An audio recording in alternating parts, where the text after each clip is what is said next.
Good evening friends, कैसे हैं आप लोग। आई होप कि आज का जो एग्जामिनेशन था आगरा यूनिवर्सिटी का, डॉक्टर भीमराव अंबेडकर आगरा यूनिवर्सिटी का, वो आप लोगों का बहुत ही अच्छा हुआ होगा। और साथ ही साथ मैं आपके सामने उस पेपर को लेकर आया हूँ आपके लिए, बिजनेस ऑर्गेनाइजेशन के पेपर को। कारण ये है कि अदर यूनिवर्सिटी के भी जो हमारे साथी हैं उनको एक आइडिया मिल जाएगा इससे कि एक्चुअली पेपर में क्या चीज़ें आ रही हैं। और आज का जो पेपर है उससे साफ साफ पता भी चलता है कि ये जो बिजनेस ऑर्गेनाइजेशन सब्जेक्ट है इसमें मोस्ट इंपॉर्टेंट चीज़ें क्या क्या हैं। तो अगर इन चीज़ों के ऊपर हम फोकस करें तो चाहे सब्जेक्टिव हो या ऑब्जेक्टिव हो, डिस्क्रिप्टिव किसी भी प्रकार का पेपर हो, आप लोगों को अच्छी खासी मदद जो है मिल जाएगी। जो हम डिस्कशन किए पिछले 2 रैपिड फायर अपने वीडियोस में, आई एम फॉर्चुनेट कि उनमें से बहुत कुछ आया। उस आइडिया के ऊपर लगभग पूरा ही पेपर जो है वो आ गया। तो शुरू करते हैं। इसका आंसर मैंने येलो से मार्क कर रखा है, तो आप सब यहाँ देख सकते हो येलो पे अगर जो मार्क है ना वो इसका राइट आंसर है। हिंदी में भी कर लेना। कह रहे भाई इंडस्ट्री में क्या होता है। हमने पढ़ा था इंडस्ट्री और ट्रेड, 2 अलग अलग शब्द पढ़े थे। एक पढ़ा था उद्योग, एक पढ़ा था व्यापार। तो इंडस्ट्री में क्या होता था, उद्योग में चीजों की मैन्युफैक्चरिंग, निर्माण शब्द नहीं, उत्पादन शब्द का प्रयोग करेंगे हम। निर्माण या उत्पादन कह लो, मैन्युफैक्चरिंग ऑफ गुड्स होता है इंडस्ट्री के अंदर। स्टोरेज जो था हमने बताया था ऑक्सिलरी, यानी कि व्यापार के सहायक जो होते हैं वो स्टोरेज, वेयर हाउस वगैरह। वस्तुओं का उपभोग ये तो कंज्यूमर करता है। क्रय विक्रय ट्रेड यानी व्यापार कहलाता है। इस पेपर को अगर हम इस अप्रोच के साथ पढ़ लेते हैं, किस अप्रोच के साथ कि भाई इसके जो हमारे ऑप्शंस हैं उनका थोड़ा सा अगर हम इंस्पेक्शन कर लेते हैं तो I let me tell you कि हम लोग काफी सारी चीजें कवर अप कर जाएंगे। यहां पर याद क्या रखना है, इंडस्ट्री ट्रेड, इंडस्ट्री था उद्योग, ट्रेड था व्यापार, कॉमर्स था वाणिज्य, और स्टोरेज ऑफ गुड जैसे वेयर हाउसिंग, बैंकिंग वगैरह जो था वो सारी चीजें किस में आती हैं, ऑक्सिलरीज टू ट्रेड यानी व्यापार के सहायक में। तो यहां से हम बहुत सारी चीजें ना कवर अप करके चल सकते हैं। सारे ऑप्शंस पढ़ लेंगे, बहुत अच्छी तैयारी हो जाएगी हमारी। Features of the sole tradership is, मतलब बहुत अच्छी तैयारी किन की हो जाएगी, जिनके एग्जाम्स अभी बचे हैं और जिनके एग्जाम आज हो भी गए हैं उनको भी आइडिया मिल जाएगी उन्होंने क्या गलती की, क्योंकि तो कॉमर्स है, इसमें घूम फिर के ये चीजें आती ही रहेंगी। सोल ट्रेडरशिप यानी सोल प्रोप्राइटरशिप का सबसे बड़ा फीचर, विशेषता क्या है, ये वाली बात पूछ रहा है। तो अनलिमिटेड लायबिलिटी होती है, असीमित दायित्व। कुछ भी हो उसका पूरा पूरा जो है जो जिम्मेदारी है वो किसकी होती है, जिसका वो बिजनेस होता है। सोल प्रोप्राइटरशिप में अनलिमिटेड लायबिलिटीज होती हैं। Syndicate is association of, syndicate किस लिए होता है भाई, वस्तुओं की विक्रय का संघ है, वस्तुओं के विक्रय करने के लिए संघ बनता है, वो सिंडिकेट होता है। हालांकि इसके ऊपर थोड़े से कंफ्यूजन्स हैं, तो मैं इस आंसर को यहां मार्क भी कर दे रहा हूं कि ये डाउटफुल है। इसमें हो सकता है कुछ लोग कहे वस्तुओं के उत्पादन का संघ है, कुछ कहे वस्तुओं खरीदने का संघ है। सिंडिकेट फॉर्म कर सकते हैं किसी भी पर्पज से, लेकिन मुख्यतः जो मुझे मिला वो मिला कि विक्रय यानी सेल करने के लिए ये होता है। देखो रात और दिन में वीडियो बनाने में ये अंतर है, कोई पौं कर रहा है पीछे से, लेकिन चलो हम रुकेंगे नहीं, आगे चलते जाएंगे। मीनिंग ऑफ ट्रेड, व्यापार का क्या मतलब है, वस्तुओं का क्रय विक्रय। ऊपर हमने बात की थी इंडस्ट्री, इंडस्ट्री था वस्तुओं का निर्माण। तो देखो यहां पे हमने यही पढ़ लिया था कि वस्तुओं का क्रय विक्रय किसमें होता है, व्यापार, ट्रेड में होता है। वो देखो वही हमें नीचे आ गया। तो इस तरह से हम ऑब्जेक्टिव्स को अगर पढ़ लेते हैं तो हम डिस्क्रिप्टिव या किसी भी तरह के एग्जामिनेशन के लिए काफी कुछ तैयार हो जाते हैं। अच्छा, कितने यहाँ पे ऐसे लोग मौजूद हैं प्लीज मुझे कमेंट बॉक्स में या ग्रुप में पोस्ट करके बता देना जिनका पेपर डिस्क्रिप्टिव यानी लिखित परीक्षा लंबी वाली होने वाली है। तो उनको मैं एक गुरु मंत्र देना चाहता हूं कि एक्चुअली लंबे वाले क्वेश्चन आंसर को कैसे लिखें, किस फॉर्मेट में लिखें, किस प्रक्रिया से लिखें जिससे आप ज्यादा से ज्यादा मार्क्स को पा सको। ऑब्जेक्टिव में तो मैंने बताया था भाई सारे ऑप्शंस को पढ़ने की आदत डालो, अपने आप अच्छा हो जाएगा। और साथ ही साथ अगर आपका सब्जेक्टिव पेपर है मुझे ग्रुप में लिख देना कि हमारा सब्जेक्टिव पेपर है, तो मैं आप लोगों की शायद कुछ मदद कर पाऊं। एक वीडियो आप लोगों के साथ शेयर करना चाहूंगा कि कैसे लिखना है एक्स्ट्रा मार्क्स गेन करने के लिए, अट्रैक्टिव बनाने के लिए। कुशल व्यवसायिक संगठन, एफिशिएंट बिजनेस ऑर्गेनाइजेशन में क्या है, सभी चीजें जरूरी है भैया। देखो प्राइस कंट्रोल भी होता है, लार्ज स्केल प्रोडक्शन होगा यानी हम बहुत बड़ी मात्रा में उत्पादन कर रहे होंगे तो हमारी लागत अपने आप कम हो जाएगी।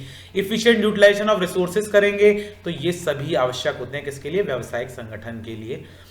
व्यवसाय में सफलता पाने के लिए क्या आवश्यक है, कुशल व्यवसायिक संगठन आवश्यक है। देखो ऊपर नीचे के हैं, यही चीज यहां पे इस तरीके से पूछी गई है। और व्यवसाय में सफलता पाने के लिए क्या चाहिए, कुशल व्यवसायिक संगठन चाहिए। भाई पूंजी, पैसा अगर आपके पास है तो जरूरी नहीं है कि आपका व्यवसाय सफल हो जाएगा।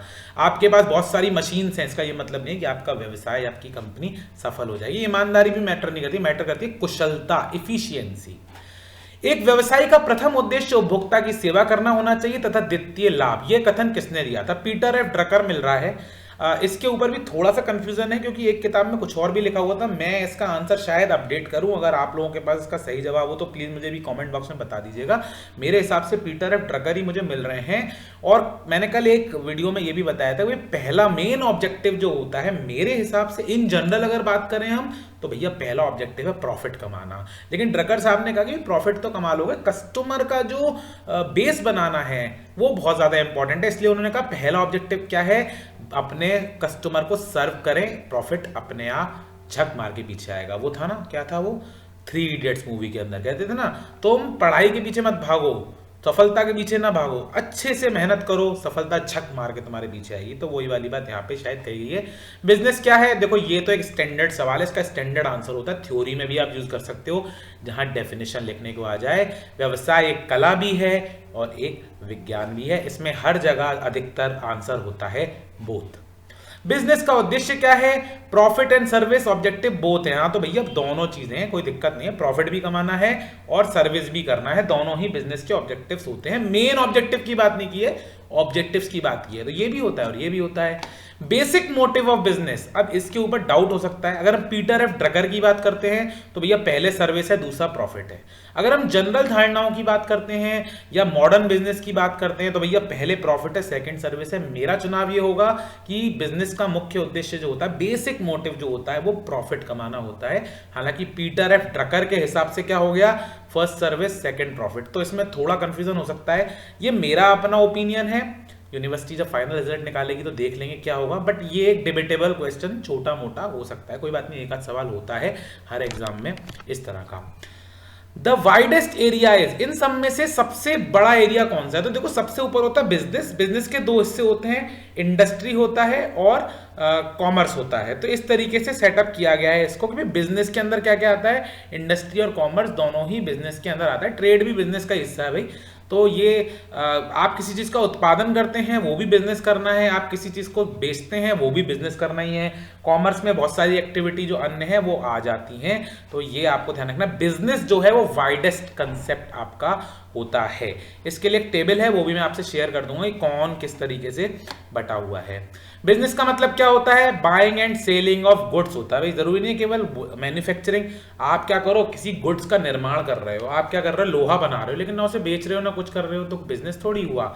बीमा या बैंकिंग सेवाएं जो हैं वो जो है सर्विस सेक्टर की हो गई। बिजनेस का मतलब क्या? बाइंग एंड सेल, वस्तुओं का क्रय विक्रय जो होता है वो होगा business. Industry is involve in production of good, मैंने आपको फिर बताया था, ये दोबारा रिपीट हो गया क्वेश्चन, ऊपर भी पूछा गया था। इंडस्ट्री का है जहां पे प्रोडक्शन हो रहा है, उत्पादन हो रहा है। ट्रेड का है जहां पे वस्तुओं का क्रय और विक्रय हो रहा है। 14वां नंबर सवाल क्या है? Which of the following is not a manufacturing of steel. ये सवाल भी मुझे समझ में नहीं आया, लेकिन निम्नलिखित में से कौन सा इस्पात निर्माण उद्योग नहीं है?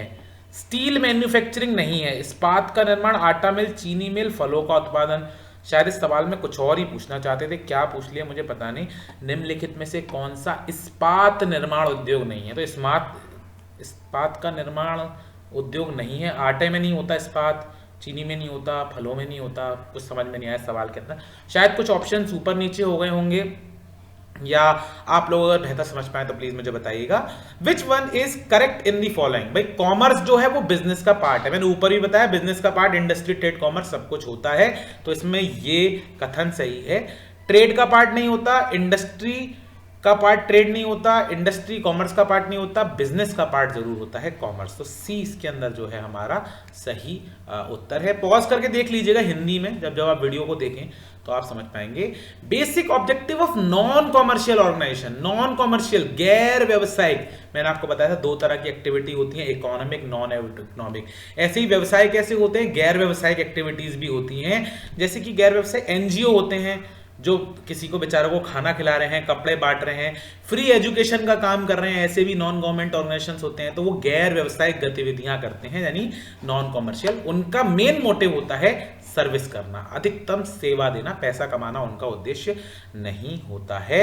बिजनेस ऑर्गेनाइजेशन अगर अच्छे से करेंगे तो इफिशियंसी बढ़ेगी। इफिशियंसी की हिंदी क्या होती है? देखो कुशलता, कुशलता बढ़ेगी। भाई अगर हम अपने व्यवसाय को अच्छे से मैनेज कर रहे हैं तो मूल्य में वृद्धि क्यों होगी? बिल्कुल नहीं होगी। उत्पादों में मिलावट क्यों करेंगे?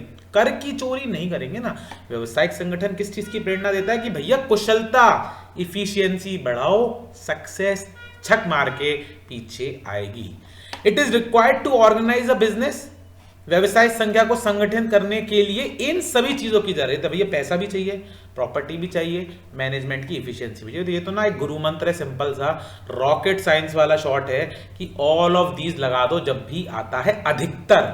लेकिन ऑप्शन पढ़े बिना नहीं, इसमें कुछ स्मार्ट भी क्वेश्चंस आ जाते हैं जिसके अंदर ऑल ऑफ दीज सही जवाब नहीं होता, तो इसको थोड़ा सा ध्यान रखना है। लेकिन जनरली ऑल ऑफ दीज शुरू होता है। देखो हम अपने वीडियो में बात कर रहे थे 3M के बारे में, हम कल रात को ग्रुप में भी डिस्कस कर रहे थे 3M के बारे में। तो एक कुशल संगठनकर्ता जो होता है उसे 3M इकट्ठे करने पड़ते हैं, मनी, मटेरियल एंड मैन। इसके बारे में पढ़ लेना, आपका जो सब्जेक्टिव पेपर भी है उसमें आपको आ सकता है 3M क्या है बताइए भाई, 2 नंबर का सवाल आ जाएगा। तो 3M आपको याद कर लेने हैं, 3T भी देख लेने हैं। तो ये सब चीजें किताबों में दे रखी है, नहीं है तो मैं ग्रुप में शेयर कर दूंगा, नहीं तो गूगल करो, सिंपली 1 मिनट में मिल जाता है। Promotion is the stage of business formation. 1 minute जरा इसको हम बड़ा कर लें, रीड मोड से ले आए।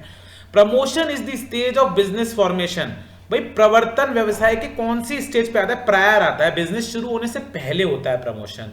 किसी चीज का प्रमोशन कब होता है? पूर्व की अवस्था है ये। प्रवर्तन कब करते हैं? व्यवसाय के निर्माण के पूर्व करते हैं, पूर्व पहले करते हैं। Business is a games of skill which everybody can not. व्यवसाय एक चातुर्य का खेल है जिसे प्रत्येक व्यक्ति नहीं खेल सकता। किसने कहा था भाई? इमर्सन साहब ने कहा था ये वाला स्टेटमेंट, इसे आप याद कर लिए। प्रमोटर कौन होता है? एक लीडर होता है। कई लोगों ने कहा प्रमोटर कैपिटलिस्ट होता है, तो देखो प्रोफेशनल प्रमोटर्स भी होते हैं। प्रोफेशनल प्रवर्तक जो होते हैं वो पैसा नहीं लगाते हैं, उनको जो मालिक होता है, पूंजीपति होता है, वो उनको पैसा देता है कि भाई आपको मेरे बिजनेस को प्रमोट करना है, शुरू करके मुझको हैंडओवर कर देना है। प्रमोटर एक लीडर होता है जो इन सारे कार्यों को पूरा करता है, कंपनी के फॉर्मेशन को और उसको आगे बढ़ाने का, इनिशियल स्टेज में लेके आने का कार्य पूरा करता है। न्यू बिजनेस की एस्टेब्लिशमेंट, थर्ड स्टेप क्या है? इसके अंदर 5 स्टेप बताए गए थे। तीसरा स्टेप है वस्तु का विश्लेषण। 5 स्टेप कौन से होते हैं आप गूगल करके मुझे ग्रुप में बताएंगे तो मुझे बहुत अच्छा लगेगा। व्हाट्सएप में अगर आप ग्रुप में डालते हो, आप लोग डिस्कशन करते हो, बड़ा मजा आता है क्योंकि आप एक दूसरे से सवाल करो तो हमारी नॉलेज इसी तरीके से एक्सपेंड होती है। जिसके पास जो भी यूजफुल रिसोर्सेज हो, जैसे हम पिछले कुछ दिनों से शेयर कर रहे हैं, 3-4 दिनों से, बहुत फायदे की चीज होती है। ये भी हमने कल पढ़ा था। जॉइंट स्टॉक कंपनी के अंदर maximum number of share holders कितने होते हैं? तो भैया एक जॉइंट स्टॉक कंपनी में मैक्सिमम शेयर होल्डर उतने हो सकते हैं जितने नंबर ऑफ शेयर्स होंगे। तो इसमें हमको ध्यान रखना है कि ये 200 वाला जॉइंट स्टॉक कंपनी की बात कर रहा है। प्राइवेट कंपनी में 200 होते हैं, पब्लिक कंपनी में अनलिमिटेड होते हैं, लेकिन मैक्सिमम कितने हो सकते हैं? जितने उसमें अंशों की संख्या होगी उतनी। HUF हिंदू अनडिवाइडेड फैमिली में बाई बर्थ जो होता है उसको अधिकार मिल जाता है व्यवसाय में सदस्यता का, ये हम सब लोग जानते हैं। इसमें मिताक्षरा और दूसरी कौन सी फॉर्म थी वो जरा आप कमेंट में लिखेंगे। हिंदू अनडिवाइडेड फैमिली एक मिताक्षरा थी और दूसरी कौन सी, भागा याद करना, दया भागा याद करो उसको, उसमें क्या था वो हमको थोड़ा सा मेल फीमेल वाला याद रखना है, जिससे आपके पेपर में अगर डिस्क्रिप्टिव में सवाल आ जाए हिंदू अनडिवाइडेड फैमिली के बारे में तो ये फैक्टर्स, दया भागा, मिताक्षरा, वो सब लिख के आएंगे तो आपको नंबर पूर्णता प्राप्त हो जाएंगे। मिनिमम पार्टनर, भाई अकेला आदमी कैसे पार्टनरशिप करेगा? तो 2 लोग तो कम से कम चाहिए ही चाहिए पार्टनरशिप करने के लिए। 7 लोग किसके लिए चाहिए थे? 7 लोग। और 10 लोग किसके? 10 तो आपके कोऑपरेटिव में है, 7 लोग आपके पब्लिक कंपनी में है, 5 लोग कहीं पे भी नहीं है। यहां से आप बहुत कुछ याद कर सकते हैं तीनों ऑप्शंस को पढ़ते हुए। सोल ट्रेडरशिप यानी एकाकी व्यापार जो है उसका पंजीयन कोई प्रावधान नहीं है, इसके अंदर कैसा भी कोई प्रावधान उपस्थित नहीं है। आगे चलते हैं। इनमें से जोखिम की मात्रा अधिक होने पर इनमें से कौन सा व्यवसायिक संगठन ठीक है? कह रहा है जोखिम ज्यादा है तो भाई ease of formation, limited liability, continuity और ऑल ऑफ द, सारे फैक्टर अगर हों, ये सारे फैक्टर जो अगर होंगे तो फिर बहुत बड़ा फायदा मिल जाएगा हमको। किसमें मिल जाएगा? जोखिम के केस में बहुत ही बड़ा फायदा मिल जाएगा। कुछ लोग कह सकते हैं कि भाई लिमिटेड लायबिलिटी हो तो बहुत ही अच्छा हो जाए, तो लिमिटेड लायबिलिटी भी इसका सही आंसर हो सकता है, but all of the above भी ठीक ही लग रहा है, इसमें कोई प्रॉब्लम वाली बात नहीं है। बट लिमिटेड लायबिलिटी अगर आप लगाओगे तो मुझे लगता है कि मैं मार्क्स इसके अंदर दे दूंगा। सोल प्रोप्राइटरशिप की लायबिलिटी अनलिमिटेड होती है, आप जानते हैं। एकल स्वामी का दायित्व जो होता है असीमित होता है। मैंने कितनी बार कहा था ना, बहुत क्वेश्चंस आएंगे दायित्व से रिलेटेड। एकाकी व्यापार में सदस्यों की अधिकतम संख्या होती है। भाई एकाकी व्यापार अकेले बंदे का एक ही होती है अधिकतम, कम से कम भी एक ही होती है, अधिकतम भी एक ही होती है, नहीं तो पार्टनरशिप नहीं बन जाएगा, वो एक ही होती है। भारत का सबसे अधिक लोकप्रिय व्यवसायिक संगठन कौन सा है? सबसे ज्यादा भारत में क्या पाया जाता है? सोल ट्रेडर पाया जाता है। परचूनी की दुकान, चाय की दुकान, मोमोज याद है ना, मोमोज खाने हमको, जो सबसे ज्यादा मार्क्स लाएगा उसको मेरी तरफ से मोमोज पार्टी दिया है, वो मोमोज वाला भी सोल ट्रेडर है। तो भारत में सबसे ज्यादा क्या पाया जाता है? सोल ट्रेडर, एकल व्यापार पाया जाता है। साझेदारी, कंपनी और सहकारी उपक्रम, ये चारों के बारे में अच्छे से पढ़ लेना है क्योंकि डिस्क्रिप्टिव पेपर में इसके बारे में बहुत कुछ आता है। एकल व्यापार का दायित्व क्या होता है? असीमित होता है। अकेला बंदा भी सब उसी को करना है, सारा पैसा, सारा लॉस, सारा प्रॉफिट सब उसका। ये आ गया देखिए। एकाकी व्यवसाय का प्रमुख लाभ क्या है? मेन बेनिफिट यही है कि उसका प्रॉफिट के ऊपर मोनोपोली है, सारे लाभ का एकाधिकार है उसका। असीमित दायित्व भी है लेकिन उसका फायदा थोड़ी है, लाभ थोड़ी है, तो नुकसान है। ये तीन जो है नुकसान है एकाकी के, ठीक है। ये तीन जो है नुकसान है, ये लास्ट वाला तो नहीं है बट ये बाकी नुकसान है। फायदा क्या है? लाभ का एकाधिकार। Oldest form of business sole proprietorship है। ओल्डेस्ट मतलब सबसे पुराने जमाने से यही चली आ रही है। कंपनीज एक्ट 1956 में आया, पार्टनरशिप एक्ट 1932 में आया, ये पता नहीं कब से चलता आ रहा है ना, अंग्रेजों के जमाने से, मुगलों के जमाने से और पीछे से एंशिएंट टाइम से चला आ रहा है। Maximum number of partner firm for general business 50 चाहिए, कल ही बताया था 20 नहीं है 50 है, अब अपडेटेड एकदम 50 100 हो सकते हैं बट अभी 50, मैंने कहा था 50 या 100 आए तो 50 लगा के आपको आना है।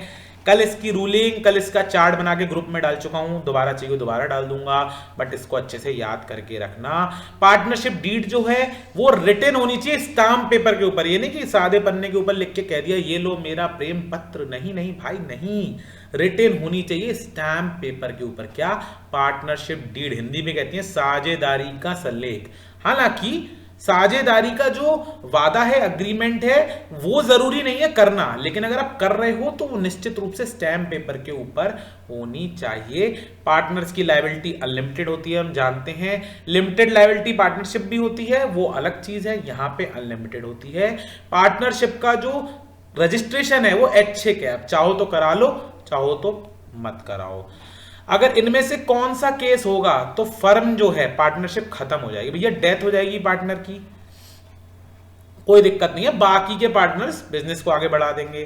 कोई एक पार्टनर दिवालिया हो जाएगा, कोई बात नहीं, बाकी के पार्टनर्स आगे बढ़ा लेंगे। कोई रिटायर हो जाएगा, कोई बात नहीं, बाकी के पार्टनर्स आगे बढ़ा लेंगे। लेकिन अगर एक को छोड़ के बाकी सारे के सारे दिवालिया हो जाते हैं तो भाई एक आदमी पार्टनरशिप थोड़ी कर सकता है। ऐसे केस में क्या होगा? वाइंडिंग अप, कंपनी के बंद होना तय है, डिसोल्यूशन होना तय है।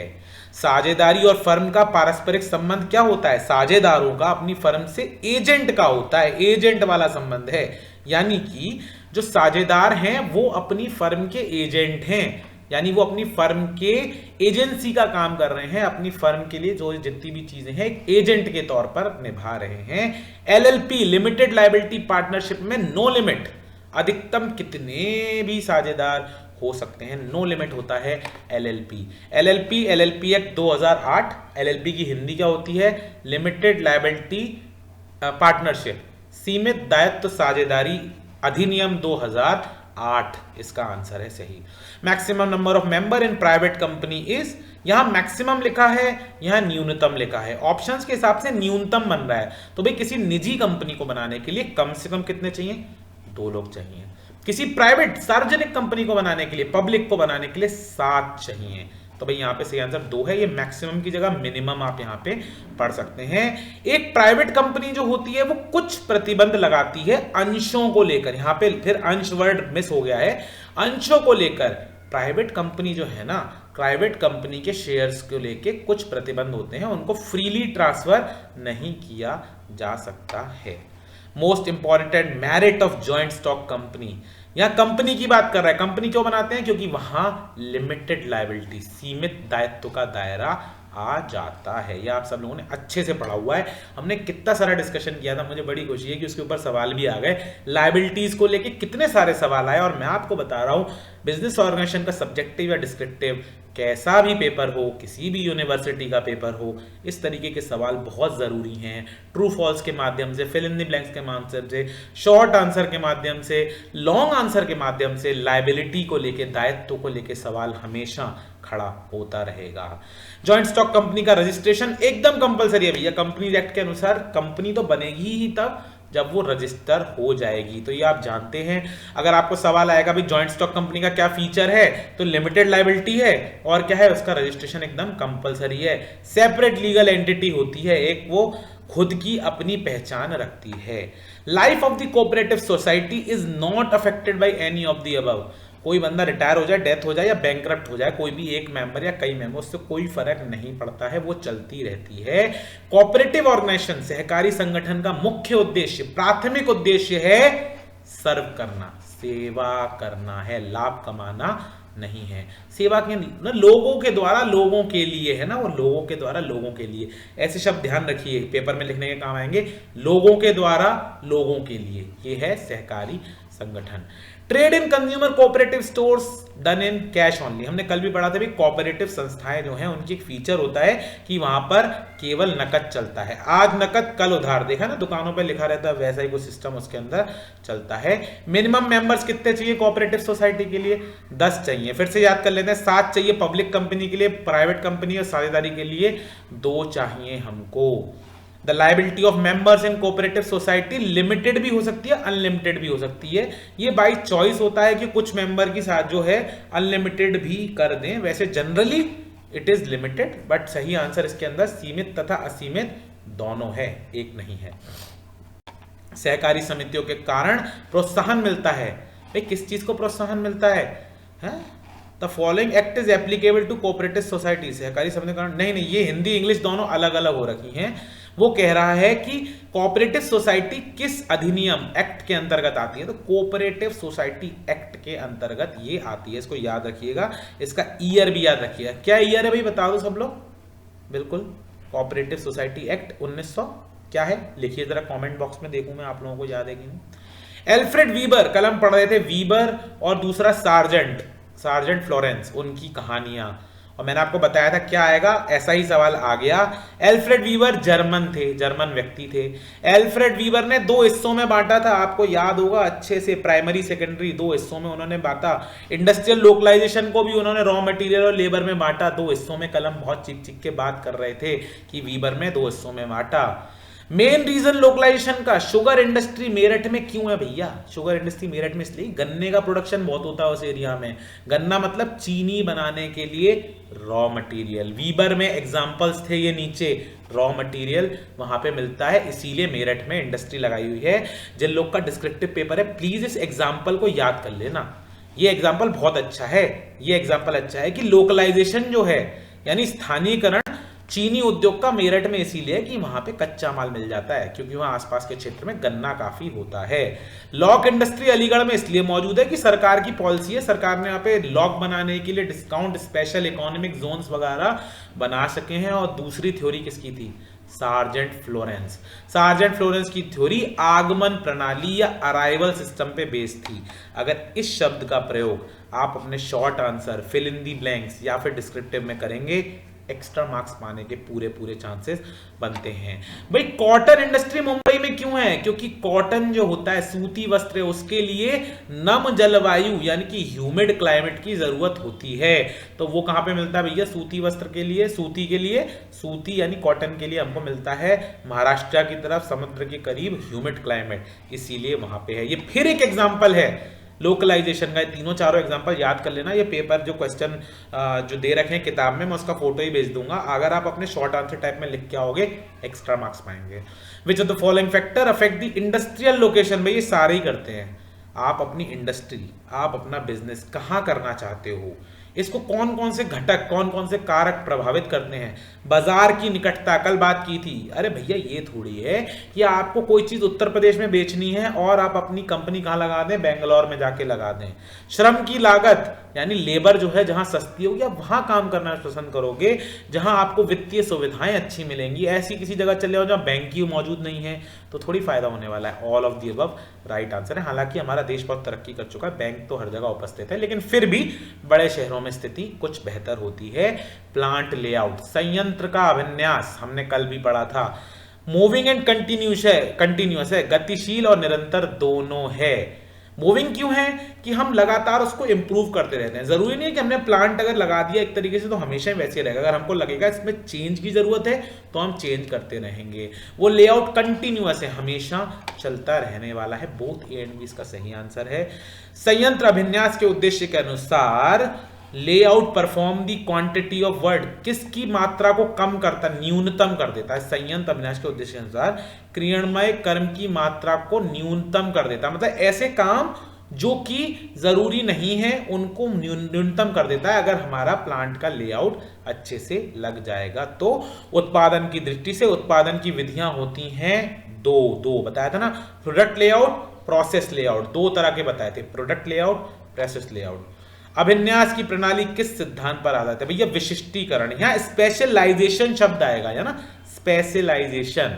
तो भाई स्पेशलाइजेशन की हिसाब से विशिष्टीकरण जो है उसके आधार पर अभिन्यास की प्रणाली आधारित है। अभिन्यास की योजना बड़े बड़े भागों को निर्माण करने के लिए उपयुक्त है। भाई कह रहा है, मैंने कल आपको बताया था, मान लो बहुत बड़े बड़े पार्ट्स हैं उनको आप प्रोड्यूस कर रहे हो। मैंने आपको मेट्रो रेल का उदाहरण दिया था। अगर आप कोई बहुत ही बड़ी चीज प्रोड्यूस कर रहे हो तो आपको स्टेबल यानी फिक्स्ड तरीके का वो चाहिए, प्लांट लेआउट चाहिए। मैंने आपको बताया था फिक्स्ड प्लांट लेआउट, यानी इतनी बड़ी चीज आप प्रोड्यूस कर रहे हो कि उसको ले लेके घूम नहीं सकते हो, तो फिक्स्ड प्लांट लेआउट जरूरी होता है। Which plant layout is best for small manufacturing? Functional. छोटी अगर मैन्युफैक्चरिंग कर रहे हैं तो फंक्शनल लेआउट जो है वो आपका आदर्श लेआउट है। यहां से फिर बनता है आपका कौन सा सब्जेक्टिव क्वेश्चन का आंसर कि भाई in case of functional layout it is best for small scale manufacturing. क्रियात्मक जो हमारा अभिन्यास है वो सर्वश्रेष्ठ है लघु मात्रा में उत्पादन करने के लिए। ठीक है, आगे चलते हैं।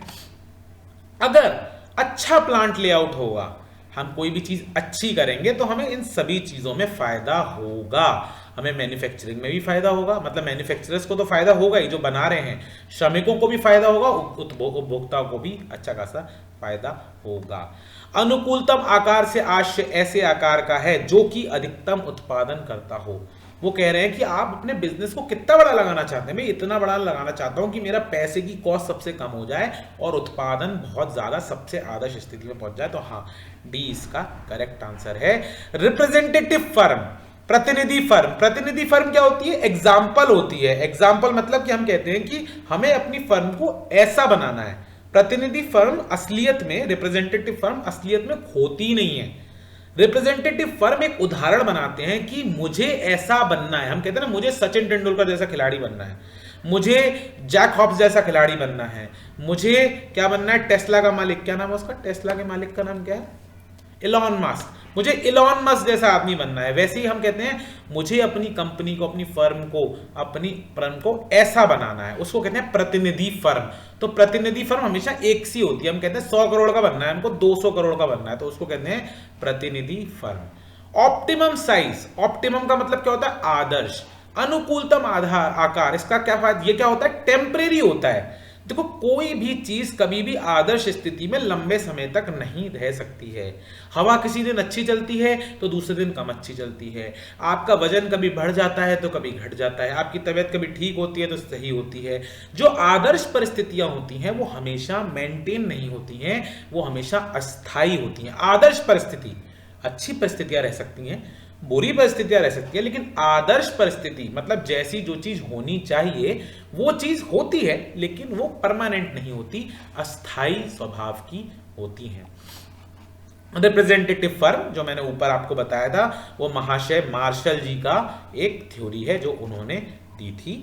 आगे चलते हैं। रिप्रेजेंटेटिव फर्म जो बताया उसकी लाइफ लॉन्ग होती है। ये क्यों कह रहा है? यहां पर एक बात बताई थी कि वो जो होती है रिप्रेजेंटेटिव फर्म, कहां गई, हमेशा एक सी रहती है और उसकी जिंदगी बहुत लंबी होती है। हम हमेशा सोचते हैं हमें ऐसा बनना है, वहां तक पहुंचने में कुछ समय लगता है, इसीलिए लंबा उसका जीवन होता है। इक्विलिब्रियम फर्म पिगू ने दिया था, इसको याद कर लीजिए आप। काफी सारी ग्रुप ऑफ फर्म्स, यानी कई सारी छोटी छोटी जो कंपनियां हैं, फर्म हैं, जब वो मिलकर कोई काम करती हैं एक साथ तो कहते हैं इंडस्ट्री। जैसे अलीगढ़ में ताला बनाने की बहुत सारी कंपनियां हैं, वो सब मिलके क्या कहलाती हैं? Lock industry.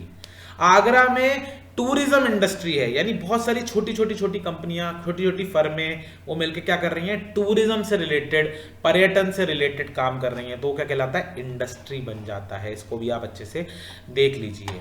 Which of the following is the measure of size of industrial unit? कल हमने पढ़ा था, ये तीनों ही कारक हैं जो कि किसी इंडस्ट्रियल यूनिट के आकार का माप होते हैं। उत्पादन की मात्रा से कर सकते हैं, अमाउंट ऑफ पावर कंज्यूम से कर सकते हैं, पूंजी की मात्रा से कर सकते हैं। सभी इसका सही जवाब है।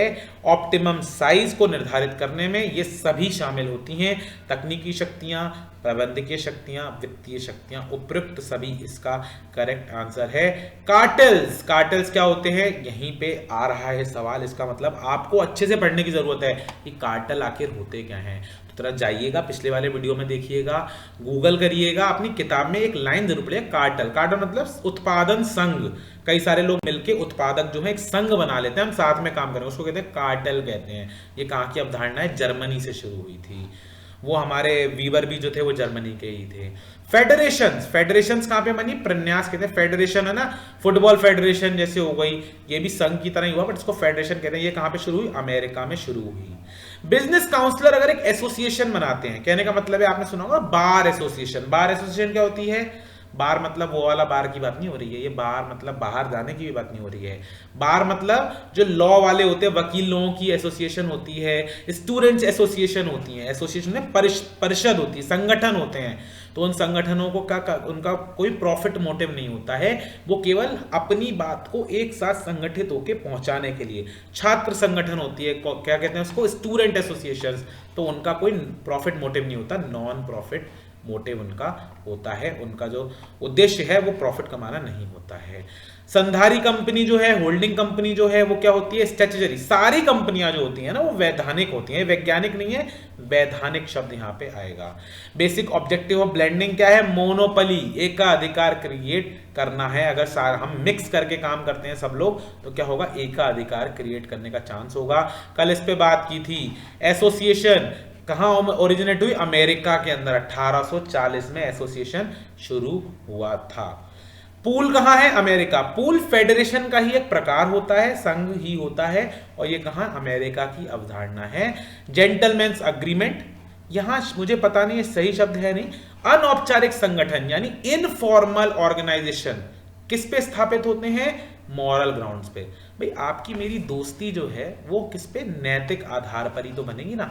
अनौपचारिक, अनौपचारिक मतलब जो हम व्यक्तिगत जीवन में कर रहे हैं, औपचारिक मतलब जो हम अपने ऑफिशियल जीवन में कर रहे हैं। तो अनौपचारिक संबंध नैतिक आधार पर बनते हैं। The existence of holding companies, फिर लीगल। भाई कोई कंपनी है तो उसका जो अस्तित्व होता है वो वैधानिक ही होता है। ये सवाल ऊपर भी था, ये रहा, और ये सवाल नीचे भी था। मुझे नहीं पता आप में से किसने क्या ट्राई किया। ट्रस्ट, ट्रस्ट की स्थापना, म्यूचुअल ट्रस्ट, आपस में विश्वास होगा तभी आप कोई ट्रस्ट, उसका नाम ही ट्रस्ट है यार, नाम में ही ट्रस्ट आता है। तो स्थापना किस आधार पे होती है? पारस्परिक विश्वास, पारस्परिक मतलब आपसी विश्वास के जरिए होती है।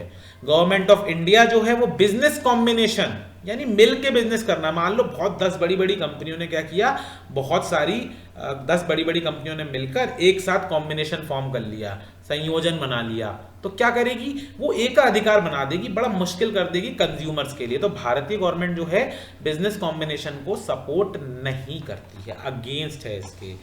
रेशनलाइजेशन यानी विवेकीकरण, इसका एलिमेंट क्या है? भाई ये सभी हैं, ये सभी जो हैं इसका जो है क्या कह रहे थे? एलिमेंट्स, एलिमेंट्स यानी तत्व हैं, आवश्यक तत्व हैं। रेशनलाइजेशन करने के, विवेकीकरण करने के क्या उद्देश्य है? अगर ये 88 नंबर सवाल आप पढ़ लेते हो तो आप डेफिनेशन और 2 नंबर का सवाल दोनों ही लिख सकते हो।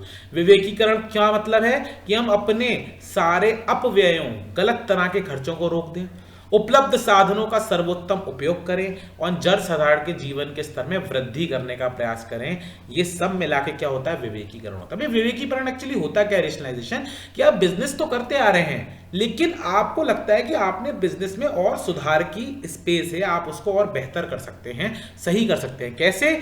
अपव्ययों को रोक के, वेस्ट को खत्म करके, यूटिलाइजेशन रिसोर्सेस का आदर्श साधनों का अपने उपयोग करके, तो ये सारी चीजें करके आप रेशनलाइज करते हैं, यानी उसको और बेहतर स्थिति में ले जाते हैं। यही रेशनलाइजेशन या विवेकीकरण है। तो 88 नंबर क्वेश्चन बच्चों ढंग से देख लेना, बहुत कुछ आपको इसमें से मिल जाएगा लिखने के लिए। रेशनलाइजेशन किसके लिए बेनिफिशियल है भाई? सबके लिए बेनिफिशियल है। अगर आप विवेकीकरण करेंगे, साधनों का सर्वोत्तम उपयोग करेंगे, अपव्यय को रोकेंगे, तो क्या होगा? मैन्युफैक्चरर को क्या फायदा होगा? उसकी कॉस्ट कम हो जाएगी, सस्ते में बनाएगा। वर्कर्स को क्या फायदा होगा? सस्ते में बनाएगा, ज्यादा प्रॉफिट कमाएगा, तो भाई इनकी तनख्वाह भी बढ़ेगी, इनका टाइम भी बचेगा, अच्छा माहौल मिलेगा काम करने के लिए। कंज्यूमर्स को सस्ते में पहुंचेगा, फालतू में बिना बात के ज्यादा प्राइस पे नहीं करना पड़ेगा। ऑल ऑफ दी अबव इसका भी सही आंसर है। बड़ी ही गर्मी के बीच हम 90 सवाल पे पहुंच गए हैं। 10 सवाल और बचे, फटाफट करके खत्म कर देते हैं।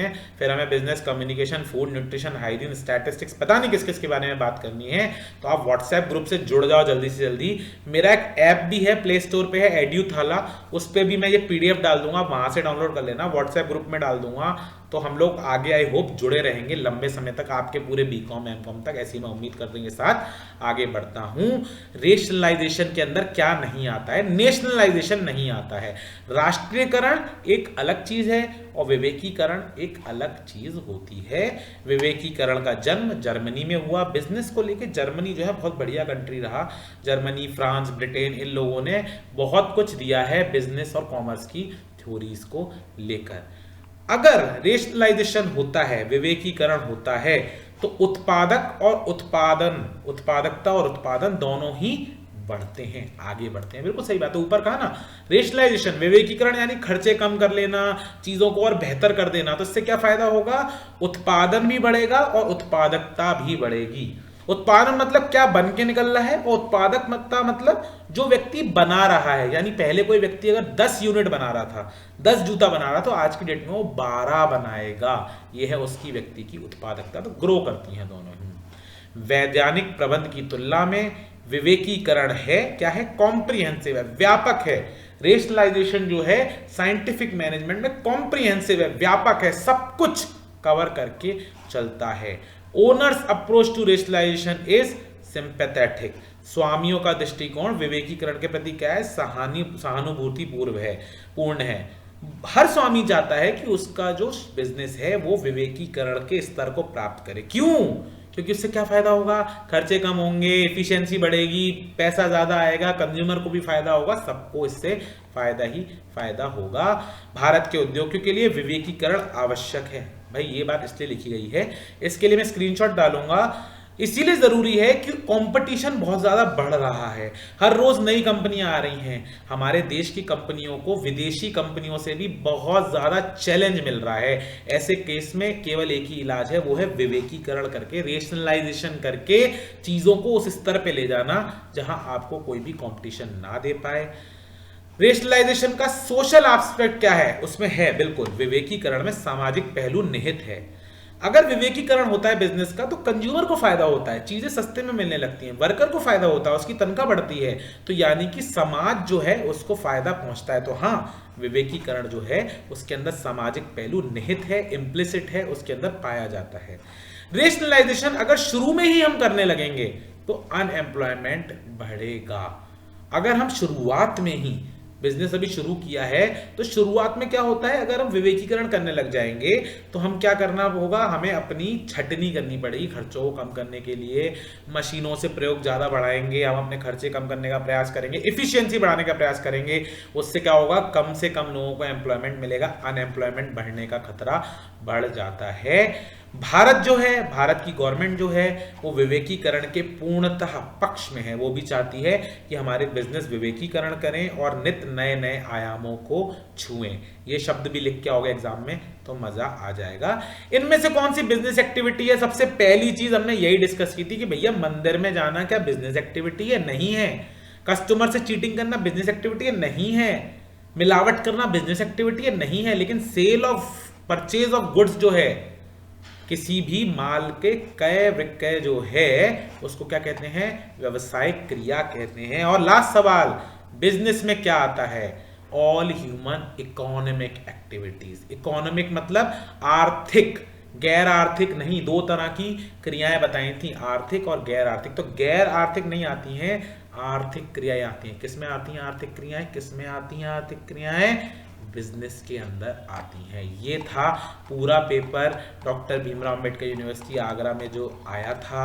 आज बच्चों ने अच्छा किया होगा, इसकी मुझे पूर्णतः उम्मीद है। आपको जो मैंने जवाब बताए हैं शायद वो आपके किसी ना किसी काम आए या आपको ज़रूरत हो।